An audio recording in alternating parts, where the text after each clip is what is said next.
আসসালামু আলাইকুম, সবাইকে স্বাগত জানাচ্ছি ভায়াটু শফি ইউটিউব চ্যানেল থেকে। আর সাথে আছি আমি শফি আহমেদ। আজকের ভিডিওতে আমি আপনাদের সাথে আলোচনা করব বাংলাদেশের জাতীয় সংসদের আদ্যপান্ত নিয়ে। একদম প্রথম থেকে শুরু করে প্রেক্ষাপট থেকে শুরু করে যাবতীয় ইতিহাসটা আপনাদের সামনে তুলে ধরবো। তো চলুন কথা না বাড়িয়ে ভিডিও শুরু করা যাক। বাংলাদেশ জাতীয় সংসদ ভবন মানিক মিয়া এভিনিউর উত্তর পাশে শেরেবাংলা নগরে অবস্থিত। সমগ্র শেরেবাংলা নগরের প্রায় 1/5 জায়গা জুড়ে জাতীয় সংসদ ভবনের যে কমপ্লেক্সটা আছে সেটা কিন্তু রয়েছে। 108 একর জমির উপর বিশাল খোলা চত্বরের বুকে সম্পূর্ণ কংক্রিটের তৈরি বৃত্তাকারে নির্মিত 9 তলা এই ভবনের চারদিকে রয়েছে কৃত্রিম লেক বা জলাধার। লেকের স্বচ্ছ পানিতে সূর্য এ ভবনের ছবি প্রতিফলিত হয়। এটি আধুনিক স্থাপত্য নকশার এক অপূর্ব নিদর্শন। বাংলাদেশ জাতীয় সংসদ ভবন তৈরির প্রেক্ষাপট। জাতীয় সংসদ ভবন নির্মাণের প্রথম পরিকল্পনা গৃহীত হয় 1959 সালে। তখনকার পাকিস্তান আমলে ঢাকাকে পাকিস্তানের দ্বিতীয় রাজধানী করার সিদ্ধান্ত গৃহীত হয়। তৎকালীন গণপূর্ত বিভাগ বা পাবলিক ওয়ার্কার্স ডিপার্টমেন্ট 3 জন শ্রেষ্ঠ স্থপতির তালিকা তৈরি করেন।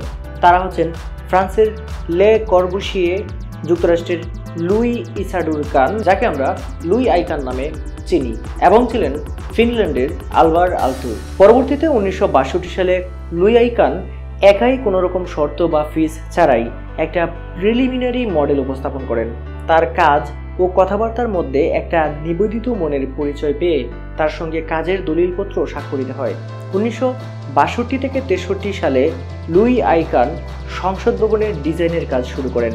দ্বিতীয় রাজধানীর জন্য একদম ক্যান্টনমেন্টের গা ঘেঁষে 480 একর জায়গা সর্বপ্রথম হুকুম দখল করা হয়। বিশেষজ্ঞরা বলেন, নিরাপত্তা ও আক্রমণের বিরুদ্ধে সুরক্ষার জন্যই জায়গাটা পছন্দ করা হয়। লুই আইকানকে যে প্রোগ্রাম দেয়া হয় তাতে অনেকগুলো ভবনের কথা ছিল, যেমন ন্যাশনাল অ্যাসেম্বলি, সুপ্রিম কোর্ট, জনপ্রতিনিধিদের থাকার জায়গা ও বিভিন্ন সুবিধাদি, প্রেসিডেন্ট প্যালেস, স্টেডিয়াম, জিমনেশিয়াম, শিক্ষা প্রতিষ্ঠান, হাসপাতাল, বাজার, চিত্ত বিনোদনের স্থান ইত্যাদি। মোট কথা এলিট এবং উচ্চপদস্থ সামরিক বেসামরিক কর্মকর্তাদের জন্য একটা শহরের মধ্যে আরেকটি শহর নির্মাণ ছিল এর উদ্দেশ্য। পরবর্তীতে অবশ্য অনেক পরিবর্তন হয়, যেমন সুপ্রিম কোর্ট এখানে সাথে থাকতে চায়নি। তাছাড়া মসজিদকে আলাদা না করে কমপ্লেক্সের ভিতরেই জায়গা দেওয়া হয়েছে। লুই আইকান যখন এই গণপরিষদটি বা জাতীয় সংসদ ভবন বর্তমানে যেটা আছে সেটা স্থাপন শুরু করেন বা নকশা বা ডিজাইন শুরু করেন, তখন পাকিস্তান নিতান্ত একটা ধর্মান্ধতার দিকে ঝুঁকে যাচ্ছিল। এই ভবন ডিজাইন হওয়ার সময় 1963-64 সালে অবজারভার পত্রিকার মালিক হামিদুল হক চৌধুরী পাকিস্তানের পররাষ্ট্রমন্ত্রী ছিলেন। এ ভবন যখন শেষ হওয়ার দিকে তিনি তখন তার পত্রিকায় একটা চিঠি লেখেন। তাতে তিনি বলেন যে তিনি যখন প্রজেক্টটা দেখেছিলেন তখন এর ওপর একটা ডোম বা গম্বুজ ছিল। তিনি জানতে চান সেটা গেল কোথায়। অর্থাৎ তিনি আলু আসার মুকুটের মতো ব্যবস্থাটাকে গম্বুজ ভেবে ইসলামিক হয়েছে ভেবে সন্তুষ্ট হয়েছিলেন। এর মূল নকশা অনুমোদিত হয় 1962 সালে এবং 1964 সালে পাকিস্তানের দ্বিতীয় রাজধানী বর্তমানে হচ্ছে শেরেবাংলা নগর বা ঢাকায় যেটা আছে সংসদ ভবন যেখানে অবস্থিত, তখন এইখানে নির্মাণ কাজ শুরু হয়। বলে রাখা ভালো যে যখন এর নির্মাণ কাজ শুরু হয় তখন এর আশেপাশের জমিগুলোতে সাধারণত ধান চাষ হতো। এরকম ছবিও ইন্টারনেটে আমি দেখেছি। প্রায় 80% কাজ শেষ হওয়ার পর 1969 সালে আইয়ুব বিরোধী 69-এর যে গণ আন্দোলন হয় তখন কিন্তু এর নির্মাণ কাজ বন্ধ হয়ে যায়।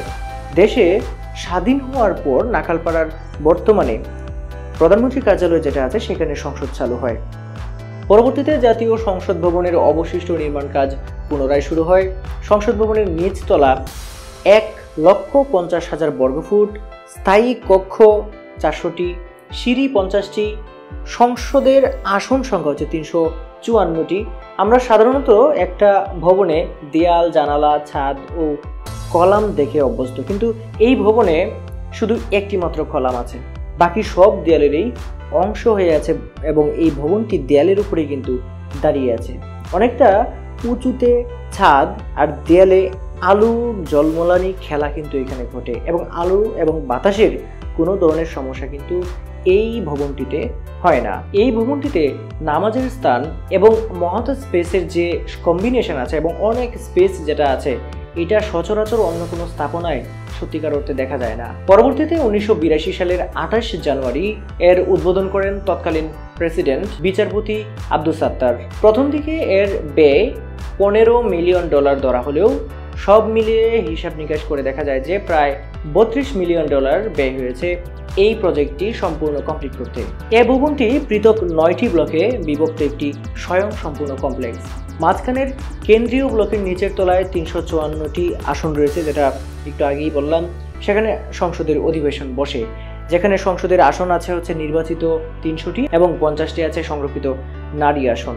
জাতীয় সংসদ ভবন স্থাপনের বা নির্মাণের রাজনৈতিক প্রেক্ষাপট। তৎকালীন পাকিস্তানের জাতীয় পরিষদ বা গণপরিষদ পাকিস্তানের দ্বিতীয় রাজধানী ঢাকায় অর্থাৎ শেরেবাংলা নগরে স্থাপন ছিল আইয়ুব খানের একটি রাজনৈতিক চালের অংশ। এই ভবন নির্মাণের পরিকল্পনার সময় 1959 সালে আইয়ুব খান মালিক ফিরোজ খান নুনের সংসদীয় সরকারকে উৎখাত করেন এবং পাকিস্তানে প্রথমবারের মতো সামরিক শাসন জারি করেন। 1960 সালে সামরিক শাসনের মধ্যেই সেই সেনানায়ক 5 বছরের জন্য প্রেসিডেন্ট হিসেবে নির্বাচিত হন। নির্বাচিত হওয়ার আগেই নীল নকশা তিনি করে রেখেছিলেন। পাকিস্তানের উভয় অংশের মধ্যে বাংলাদেশে গঠিত এ পর্যন্ত সকল সংসদের ইতিহাস জানাবো এখন। বাংলাদেশের ইতিহাসে প্রথম সংসদের মেয়াদ ছিল মাত্র 2 বছর। এই সংসদটি ছিল আওয়ামী লীগের নেতৃত্বাধীন এবং এটি 7 এপ্রিল 1973 থেকে 6 নভেম্বর 1975 সাল পর্যন্ত এটি কার্যকর ছিল। বাংলাদেশের দ্বিতীয় সংসদের মেয়াদ ছিল 2 বছর 11 মাস। এটি বাংলাদেশ জাতীয়তাবাদী দলের নেতৃত্বে হয়েছিল এবং এটি 2 এপ্রিল 1979 থেকে 24 মার্চ 1982 সাল পর্যন্ত কার্যকর ছিল। বাংলাদেশের তৃতীয় সংসদের মেয়াদ ছিল 1 বছর 5 মাস এবং এর নেতৃত্বে ছিল জাতীয় পার্টি। এই তৃতীয় সংসদের মেয়াদ ছিল 10 জুলাই 1986 থেকে 6 ডিসেম্বর 1987 সাল পর্যন্ত। বাংলাদেশের চতুর্থ সংসদ 2 বছর 7 মাস মেয়াদী ছিল। এই সংসদের নেতৃত্বে ছিল জাতীয় পার্টি এবং 15 এপ্রিল 1988 সাল থেকে 6 ডিসেম্বর 1990 পর্যন্ত এই সংসদ কার্যকর ছিল। পঞ্চম জাতীয় সংসদের নেতৃত্বে ছিল বাংলাদেশের জাতীয়তাবাদী দল এবং এটি 4 বছর 8 মাস স্থায়ী হয়েছিল এবং এটি কার্যকর ছিল 5 এপ্রিল 1991 থেকে 24 নভেম্বর 1995 সাল পর্যন্ত। ষষ্ঠ জাতীয় সংসদ 12 দিন ছিল মাত্র এবং এর নেতৃত্বে ছিল বাংলাদেশ জাতীয়তাবাদী দল এবং এটি কার্যকর ছিল 19 মার্চ 1996 থেকে 30 মার্চ 1996। বাংলাদেশের সপ্তম জাতীয় সংসদের মেয়াদ ছিল 5 বছর এবং এর নেতৃত্বে ছিল বাংলাদেশ আওয়ামী লীগ এবং এটি কার্যকর ছিল 1996 থেকে 2001 সাল পর্যন্ত। বাংলাদেশের অষ্টম জাতীয় সংসদ 4 দলীয় জোটের অর্থাৎ বিএনপি নেতৃত্বে ছিল এবং কার্যকর ছিল 2001 থেকে 2006 সাল পর্যন্ত। এরপর 2 বছর সেনা সমর্থিত শাসকের মাধ্যমে বাংলাদেশ শাসিত হয়েছে এবং এই সময় বাংলাদেশ শাসন করেছে জেনারেল মঈন ইউ আহমেদ এবং ফখরুদ্দিন আহমেদ। নানা নাটকীয়তা শেষে 2009 সালে বাংলাদেশের নবম জাতীয় সংসদ নির্বাচন অনুষ্ঠিত হয়। বাংলাদেশের নবম জাতীয় সংসদে 14 দলীয় জোট আওয়ামী লীগ 2009 সালে নির্বাচিত হয় এবং এরপর থেকে টানা 2024 বর্তমান পর্যন্ত কিন্তু আওয়ামী লীগ রাজনৈতিক ক্ষমতায় আছেন এবং আওয়ামী লীগের সভানেত্রী শেখ হাসিনা প্রধানমন্ত্রী হিসেবে রয়েছেন। দশম জাতীয় সংসদ 2014 সালে হয়, সেটাতেও কিন্তু আওয়ামী লীগ বিভিন্নভাবে প্রশ্নবিদ্ধ হলেও তারাই কিন্তু ক্ষমতায় রয়েছেন এবং প্রধানমন্ত্রী শেখ হাসিনা কিন্তু বর্তমানে প্রধানমন্ত্রী হিসেবে রয়েছেন। বাংলাদেশের একাদশ জাতীয় সংসদেও সেমভাবে 30 জানুয়ারি 2019 সালে নির্বাচন অনুষ্ঠিত হয়, সেখানেও আওয়ামী লীগ সংখ্যাগরিষ্ঠ হয়। যদিও 2009-এর পরে 14, 2019 এবং 2024 সালে যে নির্বাচনটি হয়েছে দ্বাদশ জাতীয় সংসদ নির্বাচন, সেখানেও আওয়ামী লীগ জয়লাভ করেছে। তবে এই 3টা টার্মে কিন্তু আওয়ামী লীগ যথেষ্ট পরিমাণ প্রশ্নবিদ্ধ হয়েছে সংসদ নির্বাচনটাকে নিরপেক্ষ হয়েছে কিনা সেই প্রশ্নে। জাতীয় সংসদ ভবনের মূল নকশা করেন মার্কিন যুক্তরাষ্ট্রের নাগরিক লুই আইকান। তিনি পুরো জাতীয় সংসদ ভবনের নকশা করেছিলেন, যার মধ্যে রয়েছে লন, লেক এবং সংসদ সদস্যদের বা এমপিদের বাসস্থান। স্থপতির মূল নকশার দর্শন ছিল বাঙালি সংস্কৃতি এবং ঐতিহ্যের প্রতিনিধিত্ব করা, একই সাথে জমির ব্যবহারকে সর্বোচ্চ প্রাধান্য দেওয়া। বিখ্যাত স্থপতি লুই আইকানের জন্ম 1901 সালের 20 ফেব্রুয়ারি তৎকালীন রাশিয়ার অন্তর্গত এস্তোনিয়ার এক ইহুদি পরিবারের সঙ্গে 1906 সালে তিনি যুক্তরাষ্ট্রে পাড়ি জমান। পেনসিলভেনিয়া বিশ্ববিদ্যালয় থেকে স্থাপত্যে স্নাতক শেষ করে কর্মজীবন শুরু করেন তিনি। দরিদ্র পরিবারে জন্ম নেওয়া স্থপতি লুই আইকান ফিলাডেলফিয়ার রিচার্ড মেডিকেল ল্যাবরেটরির নকশার পরিকল্পনা করে প্রথম খ্যাতি পান। বিশ্ববিখ্যাত এই স্থপতি নকশা করেছেন বিখ্যাত সব স্থাপত্যের। বাংলাদেশের জাতীয় সংসদ ভবনের নকশা কিন্তু তার একটা অনন্য। তিনি 1974 সালে 17 মার্চ এই মহান স্থপতি মৃত্যুবরণ করেন। বাংলাদেশের শহীদ সোহরাওয়ার্দী মেডিকেল কলেজ ও হাসপাতাল নকশা করেছেন এই লুই আইকান।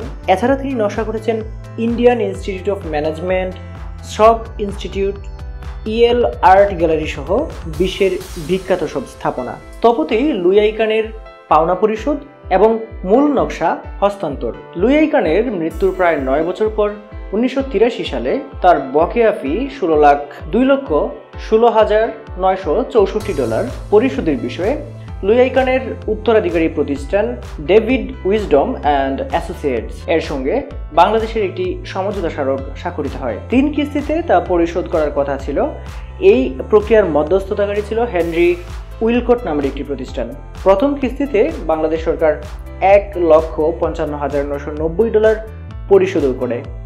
দীর্ঘদিন পর বাকি $61,000 পরিশোধ করে 2016 সালের সংসদ ভবনের কমপ্লেক্সের মূল নকশাটি বাংলাদেশে হস্তগত হয়। 2016 সালের 1 ডিসেম্বর মূল নকশার কপি ঢাকায় পৌঁছে এবং 4 সেট নকশার মধ্যে 2 সেট জাতীয় সংসদে, 1 সেট স্থাপত্য অধিদপ্তরে এবং একটি ন্যাশনাল আর্কাইভ আগারগাঁওয়ে রাখা হয়েছে। লুই আইকানের মূল নকশার বাইরে গিয়ে বিভিন্ন সময়ে এই এলাকায় নানা স্থাপনা নির্মাণ করা হয়েছে। এসব স্থাপনা নিয়ে আলোচনা সমালোচনা শুরু হলে 2014 সালে মূল নকশাটি বাংলাদেশে আনার নির্দেশনা প্রদান করেন বর্তমান প্রধানমন্ত্রী মাননীয় প্রধানমন্ত্রী শেখ হাসিনা। এরপর লুই আইকানের প্রতিষ্ঠানের সঙ্গে যোগাযোগ করে পেনসিলভেনিয়া ইউনিভার্সিটির আর্কিটেকচারাল আর্কাইভ থেকে মূল নকশা আনার ব্যবস্থা করা হয়। 2020 সালে সংসদ ভবনের শপথ কক্ষে অনুষ্ঠিত এক সভায় জাতীয় সংসদের স্পিকার শিরিন শারমিন চৌধুরী লুই আইকানের নকশা অনুযায়ী জাতীয় সংসদকে সাজানোর পরিকল্পনা চূড়ান্ত হয়েছে বলে জানান এবং সে অনুযায়ী কার্যক্রম চলছে বলে তিনি জানান। বাংলাদেশে সংসদ সদস্য হওয়ার যোগ্যতা। বাংলাদেশের সংবিধানের 66 নং অনুচ্ছেদ অনুযায়ী বাংলাদেশের নাগরিক হওয়ার পাশাপাশি তার 25 বছর বয়স হতে হবে, তাহলে সে বাংলাদেশ জাতীয় সংসদ নির্বাচনে অংশগ্রহণ করতে পারবে। তবে কোনো ব্যক্তি যদি দ্বৈত নাগরিকত্ব লাভ করে তাহলে তার সংসদ সদস্য হওয়ার যোগ্যতা তিনি হারাবেন। বাংলাদেশের সংসদের মেয়াদ হলো 5 বছর এবং সংসদ সদস্য হওয়ার জন্য কোনো একটি রাজনৈতিক দলের অন্তর্ভুক্ত হয়ে অথবা স্বতন্ত্রভাবে নির্বাচিত হয়ে সে সংসদ সদস্য হতে পারে। বাংলাদেশ জাতীয় সংসদের আসন বিন্যাস। বাংলাদেশের জাতীয় সংসদে মোট নির্বাচিত আসন রয়েছে 300টি এবং 50টি আসন রয়েছে সংরক্ষিত মহিলা নারী এমপিদের জন্য এবং এই মহিলা নারী এমপিদের নির্বাচিত করে যারা সরাসরি নির্বাচিত হয় 300 জন, সেই 300 জনের মধ্য হতে পরোক্ষ নির্বাচনের মাধ্যমে 50 জন নারী সংসদ সদস্য নির্বাচন করা হয়। তাছাড়া জাতীয় সংসদে সংসদ সদস্যদের আসন সংখ্যা 350টি, অতিথি আসন সংখ্যা রয়েছে 56টি, কর্মকর্তা আসন সংখ্যা রয়েছে 41টি এবং সাংবাদিকদের আসন রয়েছে 80টি। দর্শকদের জন্য আসন সংখ্যা রয়েছে 430টি। বাংলাদেশের জাতীয় সংসদের ক্ষমতা এবং কার্যাবলী। প্রথমে যদি এর ক্ষমতা এবং কার্যাবলীতে আসি, সেটা হচ্ছে আইন প্রণয়ন ক্ষমতা। সংবিধানের 65 নং অনুচ্ছেদে বলা হয়েছে বাংলাদেশে জাতীয় সংসদ নামে একটি আইনসভা থাকবে এবং এর উপর প্রজাতন্ত্রের আইন প্রণয়ন ক্ষমতা ন্যস্ত থাকবে। সংসদে প্রণীত আইনে অথবা সংসদে উত্থাপিত কোনো বিলে রাষ্ট্রপতি 15 দিনের মধ্যে সম্মতি প্রদান করলে তা আইনে পরিণত হয়।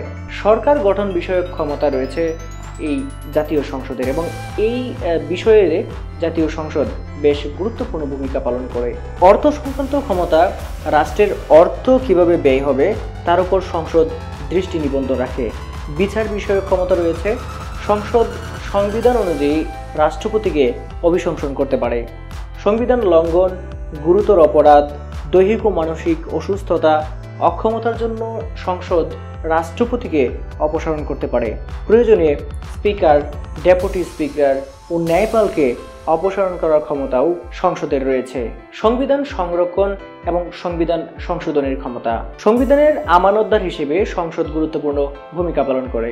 সংবিধানের যে কোনো সংশোধনী সংসদে উত্থাপিত হয় এবং তা সংশোধনী আনা হয়। সরকার সবসময় সংসদের কাছে জবাবদিহি করতে বাধ্য থাকে।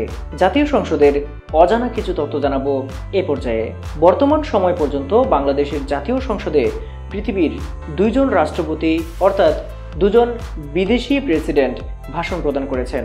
এর মধ্যে একজন হলেন যুগোস্লাভিয়ার সাবেক প্রেসিডেন্ট মার্শাল জোসেফ টিটো, যিনি 1974 সালের 31 জানুয়ারি সংসদে ভাষণ প্রদান করেন, এবং অন্যজন হলেন ভারতের রাষ্ট্রপতি ভিবি গিরি, যিনি 1974 সালের 18 জুন বাংলাদেশ জাতীয় সংসদে ভাষণ প্রদান করেছিলেন। দেশের ইতিহাসে সবচেয়ে সংক্ষিপ্ত অধিবেশন হয় 2020 সালের 18 এপ্রিল। সাংবিধানিক বাধ্যবাধকতায় ওই দিন একাদশ জাতীয় সংসদের 7ম অধিবেশন বসে। আলোচিত এই অধিবেশন স্থায়ী হয় মাত্র 1.5 ঘন্টা। মূলত করোনা মহামারীর জন্য নিরাপত্তার বিষয়টি মাথায় রেখে এই সংসদ অধিবেশনটি সংক্ষিপ্ত করা হয়। প্রিয় দর্শক, বাংলাদেশের জাতীয় সংসদের একদম প্রথম থেকে শুরু করে শেষ পর্যন্ত অর্থাৎ আদ্যোপান্তটা সবটাই আজকে আপনাদেরকে এই ভিডিওতে জানানোর চেষ্টা করেছি। আশা করছি ভিডিওটি আপনাদের ভালো লেগেছে। যদি ভিডিও ভালো লাগে অবশ্যই ভিডিওটি লাইক করে দিবেন, কমেন্ট করে যাবেন ভিডিওটি কেমন হলো। যে কোনো ধরনের পরামর্শ সেটাও কমেন্ট করতে পারেন। অবশ্যই ভিডিওটি শেয়ার করে দিবেন যাতে সবগুলো তথ্য প্রথম থেকে শেষ পর্যন্ত সবাই জানতে পারে, এবং অবশ্যই চ্যানেলটি সাবস্ক্রাইব করে রাখবেন এরকম আকর্ষণীয় ভিডিও সবসময় পাওয়ার জন্য। আজকের ভিডিও এ পর্যন্তই। আল্লাহ হাফেজ।